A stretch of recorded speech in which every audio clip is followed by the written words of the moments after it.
माँ का सहारा बेटा।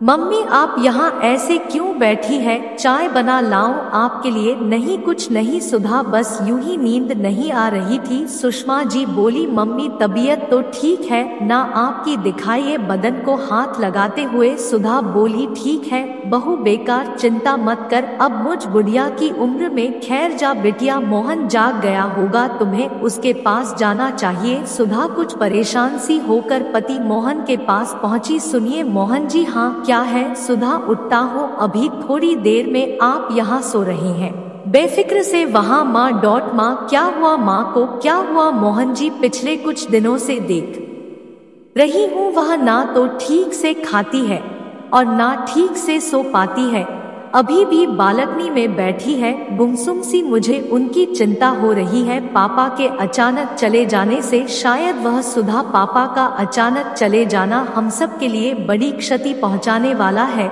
एक छाया जो अब तक हमें अपने अनुभवों के पतों से बचाती थी, अब वो छाया कहकर सुबकने लगा। मोहन जी जो चला गया उसे तो वापस हम नहीं ला सकते, मगर जो है उसे भी खोना नहीं है। मोहन जी माँ का यूं अकेला रहना, नींद ना लेना, अच्छे से खाना नहीं खाना उनके स्वास्थ्य के लिए अच्छा नहीं है। ठीक कहती हो सुधा, मैं आज बल्कि अभी उन्हें डॉक्टर के पास। मोहन जी उनका इलाज डॉक्टर के पास नहीं बल्कि हमारे ही पास है। क्या मतलब हमारे पास? मोहन जी जब बचपन में आप डर जाते थे तो और अकेलेपन से घबराते थे तो आप क्या करते थे? माँ के पास। ओ समझ गया, हाँ अब से माँ के साथ आप उनके कमरे में रहेंगे, दिन में मैं और आराध्या उनके आसपास रहेंगे, उनसे बातचीत करेंगे। वैसे ही आप रात में उनसे बचपने की बातें, वो नादानियों से, उनकी डांटने वाली समझाने वाली घटनाओं को स्मरण कराएंगे। सुधा मैं आज रात से माँ के पास ही सोऊंगा हूँ, यही अच्छा होगा। रात को माँ के कमरे में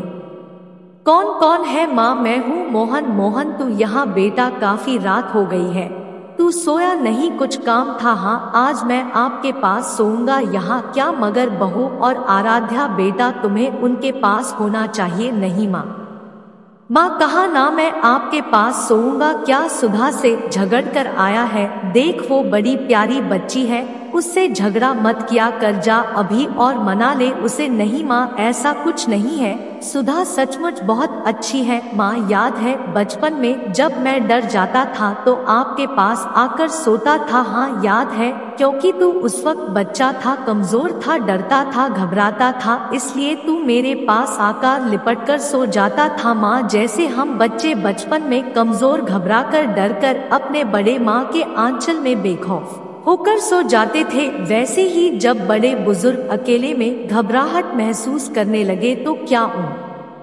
बच्चों का जो अब जवान हो चुके हैं, उन बुजुर्गों का सहारा नहीं बनना चाहिए? माँ मुझे पता है आप पापा के अचानक चले जाने से अकेला महसूस करने लगी है। माँ आप अकेली नहीं हो, आपका मजबूत कंधा आपके पास है, आपका बेटा। माँ कहकर मोहन एक बार ही फिर से माँ से बचपने की तरह लिपट गया। दोनों की आंखें भीगी हुई थी, कुछ देर में बेखौफ बेखबर माँ सचमुच बड़ी अच्छी नींद में सो रही थी। अगर हमारी कहानी पसंद आई हो तो ऐसे ही और कहानियों के लिए कृपया हमारे चैनल को सब्सक्राइब करें और वीडियो को लाइक करें। धन्यवाद।